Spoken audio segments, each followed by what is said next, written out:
皆さん、こんにちは。大阪の堺で小児科を開業している佐藤です。アトピーの相談で来られた方に説明している内容を皆さんにも聞いていただきたく、このシリーズを作っています。今日は佐藤光子のステロイドのその7です。赤ちゃん、子供のアトピーを治すコツで、こういうことが大事だということをお話ししています。今日は食べるということについてお話したいと思います。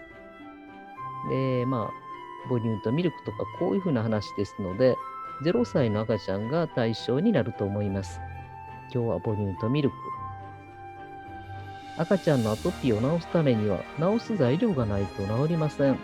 タンパク質や脂肪、様々な栄養素です。この中でもタンパク質が大事です。タンパク質は母乳が 1%、ミルクは 1.56% あって、ミルクの方がタンパク質が 1.56 倍多いということになります。さらに母乳は鉄やビタミン D も少ないんです。87% が水です。赤ちゃんのアトピーは早いと2ヶ月ぐらいから始まることがあります。この月齢から顔がジクジクになっているなら、ミルクにしてください。ミルクだと飲んでいる量がわかります。10% 濃い濃度にできます。母乳はできませんよね。夜寝てくれます。体重も増えます。離乳食を食べることができる6ヶ月から7ヶ月、これも非常に個人差がありますが、それまでの期間、重症児にとっては母乳よりも安全なんです。母乳だと飲んでる量がわかりません。泣くと書くとすぐに母乳を与える母親が多いです。しょっちゅう与えると疲れて母乳の出が悪くなってしまいます。でも何回も飲んでるから、たくさん飲んでると母親は勘違いしてしまいます。中には1時間ごと、2時間ごと、頻回に母乳をあげる母親もいます。1時間、3時間の母乳はたまりません。で、しかも1時間、2時間っていう感じであげていくと、疲れてしまって、1時間の母乳もたまらない状態になっているんです。減ってきているんですね。どんどん母乳が減ってくると、体重がこう冷えてきたのが体重が横ばいになってしまいます。さらに母乳が減ると体重が減ってきます。そうなると低タンパクになってむくんだり、水分不足で脱水になってしまいます。でも体重が減っても母親は気づきません。毎日見ているとわからないんです。この子は6ヶ月半で体重 5kg を切ったアトピーの子供です。で、もともと大きくは生まれなかったんですが、ぼちぼち体重増えて、3ヶ月では5キロ弱、4ヶ月では5キロ400ぐらいですかね。で、そこから減りました。阪南治療病院行って、ミルクを飲ませて離乳食を食べさせなさいと言われたんですが、佐藤小児科を受診した時には 5kg を切って、ミルクは1回だけしかあげてませんでした。で、この子を見た時に私はびっくりしたんですが、アトピーは重症でしたが、アトピーにびっくりしたわけではありません。もうその子の元気のなさですよね。で、それにびっくりしました。もうふにゃふにゃだったんですね。で、阪南治療病院に入院させていただいて、ステロイドを使わずに、もう今はもうだいぶ大きくなっています。で、この子も非常に記憶に残る子供で、1歳2ヶ月で 5.5 キロの子供の母親から電話がかかりました。で、この子はステロイドをやめた後、タンパク質が除去した方がいいというネット情報、こういうネット情報多いですよね。で、それを信じて、ほぼ母乳でした。入院時、発達が後退して座ることもできませんでした。で、とにかくステロイドを使わずに何とかできないかということで、病院の方も頑張っていただいたんですが、ミルクも飲まず、離乳食も食べない、低タンパクが進行し、むくんで肺炎になっても熱が出ない、体温のコントロールができない、そういう事態になってしまって、仕方なくステロイドを使用しました。でも、1ヶ月でやめることができ、退院時にはステロイドなしで退院しています。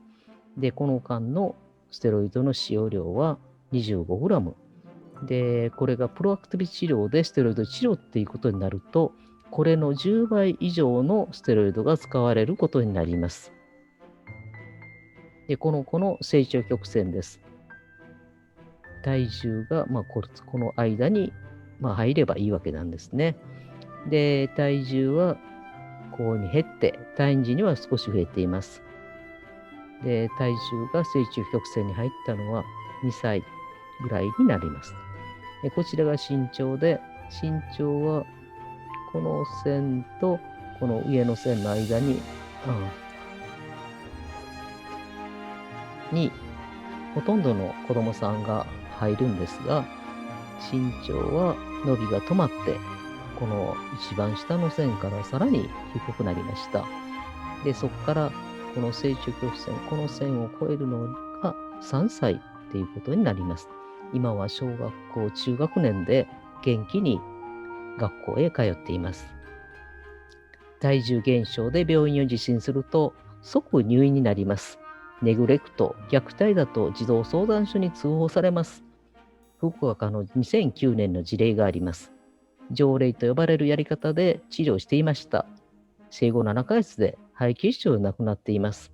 死亡時の体重は 4.3 キロ、1ヶ月か1ヶ月半ぐらいの体重ですね。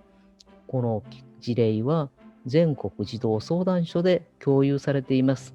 だからこういう事例があるということは知ってるわけですね、児童相談所は。で、オーストラリアでも2002年にホメオパスで治療して9ヶ月で肺血症で亡くなった赤ちゃんがいました。体重は 5.3 キロ、2ヶ月か2ヶ月半ぐらいの体重です。で、これからオーストラリアではアトピーの赤ちゃんにステロイドを塗らなければ親から取り上げステロイドを塗るというそういうふうなことを強権的にやっています。で、体重がこういう体重だということは栄養失調状態だということになりますね。その理由は母乳ばっかりだったということです。で、感染のきっかけは栄養失調。栄養失調だと感染症にかかりやすく、かかってももともと状態が悪いので気がつかないんです。で、だんだんこう悪化していくわけですが、それも毎日見てると気がつきません。